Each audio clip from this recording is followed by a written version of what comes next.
একদিন জঙ্গলের এক শান্ত কোণে বাস করত একটি বুদ্ধিমান বানর। সে ছিল খুবই চঞ্চল ও চতুর।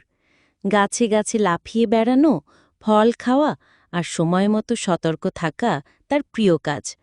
অন্যদিকে সেই জঙ্গলের রাজা ছিল এক শক্তিশালী বাঘ।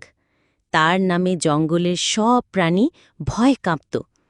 একদিন দুপুরবেলা বাঘটি ছিল খুব ক্ষুধার্ত। সেই শিকার করতে বেরোল।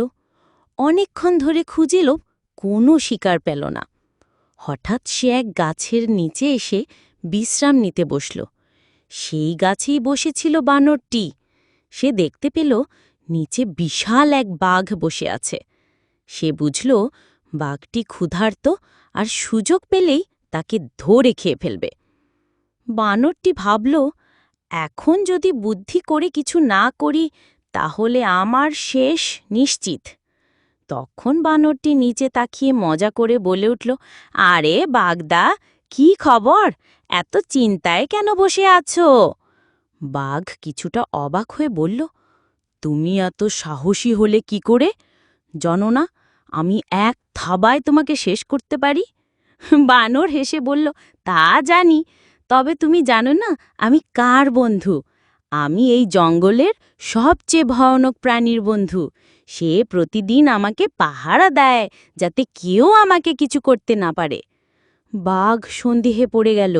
সে বলল, কে সে? বানর বলল, সে আসলেই ভয়ানক। তুমি যদি একটু অপেক্ষা করো, এখনই সে আসবে। আর তখন তুমি চাইলেও আর পালাতে পারবে না। বাঘ ভয় পেয়ে গেল। সে চতুর্দিকে তাকিয়ে দেখল গাছের পাতার নড়াচড়া। বানরটি তখন গাছ নেড়ে দিয়ে বলল, এই যে সে আসছে, আমি তোমাকে শেষবারের মতো সাবধান করছি, পালাও। বাঘ আর দেরি না করে দৌড়ে পালিয়ে গেল। বানর গাছের ওপরে হেসে গড়াগড়ি খেতে লাগল। সে বাঘকে তার বুদ্ধি দিয়ে হারাতে পেরে খুব খুশি হল।